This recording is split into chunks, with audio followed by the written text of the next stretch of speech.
Salut à toi et bienvenue dans cette vidéo. Aujourd'hui, on va voir ensemble 3 signes qui prouvent que ton storyboard est bon. Alors déjà, pour ceux qui ne savent pas ce que c'est un storyboard, donc un storyboard en fait c'est un brouillon d'une bande dessinée que tu dessines avant de faire tes planches. Tous les dessinateurs de BD, de manga, tout ça, passent par la phase du storyboard pour... tous les mangaka et les dessinateurs passent par tous les dessinateurs de manga et de BD passent par la phase du dessin de storyboard avant d'attaquer les planches finales. En fait, il faut savoir que dessiner des planches, ça demande énormément d'énergie. Et donc on est obligé de faire cette petite étape qui demande moins de travail en termes de dessin parce qu'on va s'économiser, on va pas faire tous les détails du personnage, on va pas se tuer au dessin, on va juste montrer avec quelques traits le sol, les immeubles, les personnages, de façon assez simplifiée. Et c'est ça qui va permettre, entre guillemets, de savoir si on fait les planches ou pas. Donc en gros, par exemple, on va dessiner notre storyboard, et lorsqu'on va voir que ça se lit facilement, eh ben on sait qu'on peut attaquer les planches finales. Mais du coup, comment savoir si notre storyboard est bon et qu'on a fait lire à personne parce qu'on n'a pas de bêta lecteur sous la main? Alors, avec mon expérience, moi ce que j'ai remarqué en général, c'est qu'une bonne bande dessinée, ça venait quand le dessin était fluide. Ça veut dire que lorsque je dessine mon storyboard, si les dessins, les cases s'enchaînent facilement, c'est un signe qu'en fait que le storyboard avance bien. Et donc que l'histoire sera fluide et qu'on aura envie de la lire.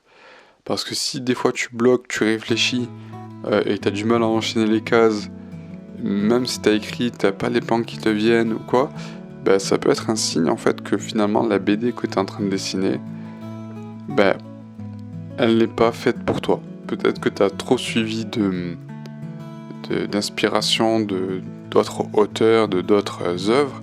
Des fois, il y a des œuvres que l'on voit et qu'on a envie de dire « Ah tiens, j'ai envie de faire comme lui, j'ai envie de faire comme elle » et raconter une histoire similaire, mais ce ne sera pas forcément une histoire qui nous correspond.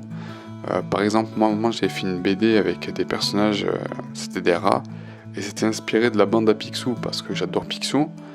Ben, lorsque j'ai voulu faire mes 5 premières pages de storyboard, ça a été une torture en fait.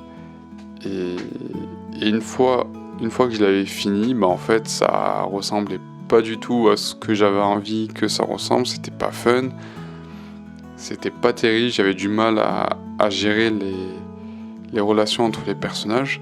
Franchement, c'était un peu compliqué. Donc du coup, en fait, si tu vois que vraiment t'arrives à enchaîner rapidement chaque action, c'est que t'es sur la bonne voie et ton storyboard sera bon. Ensuite, pour moi, le deuxième signe qui montre que ton storyboard est bon, c'est si les personnages bougent tout seuls.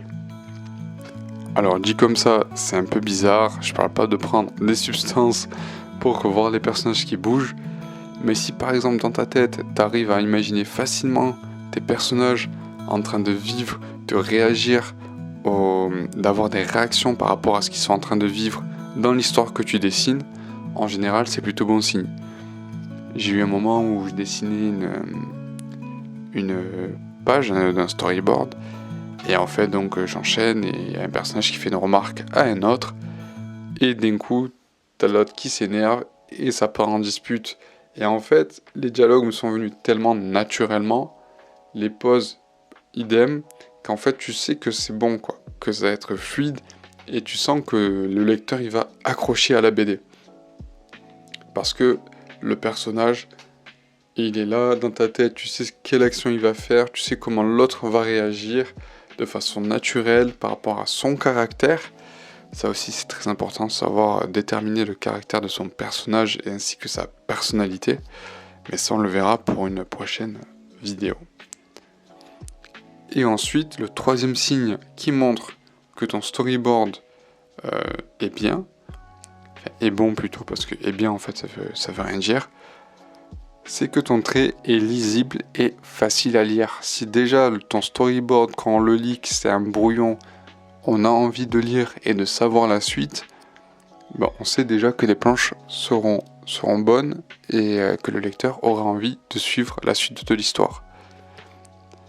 Et alors c'est vrai que au début, on n'est pas obligé d'avoir un dessin très très propre pour les premiers storyboards, parce que lorsqu'on n'a pas un niveau de professionnel, on peut pas demander à un débutant d'avoir un niveau de professionnel, mais en fait, au fur et à mesure de faire des storyboards, il faut se dire qu'en fait, au fur et à mesure des pages qu'on enchaîne, il faut que le board suivant soit un tout petit peu plus propre, sans non plus s'épuiser à la tâche au niveau du dessin. Le plus important, en fait, c'est vraiment que pour nous, ce soit lisible, qu'on arrive facilement à lire et que quelqu'un qui regarde puisse comprendre nos idées. Moi, je me rappelle quand j'étais étudiant en école d'art, entre étudiants, on avait un peu de mal à lire nos boards parce que c'était un peu brouillon au niveau du trait, du dessin, tout ça. Mais les profs arrivaient facilement à nous lire parce qu'ils avaient l'habitude. Et en général, même un simple storyboard, d'un simple coup d'œil, tu vois s'il est bon en vrai. Si tu as envie de lire, le storyboard il est bon. Si quelqu'un tu le montres, il a envie de lire, le board il est bon. C'est comme ça. C'est une règle de la BD. Bon, j'ai jamais entendu un auteur de BD en parler, mais moi c'est ce que j'ai remarqué en tout cas.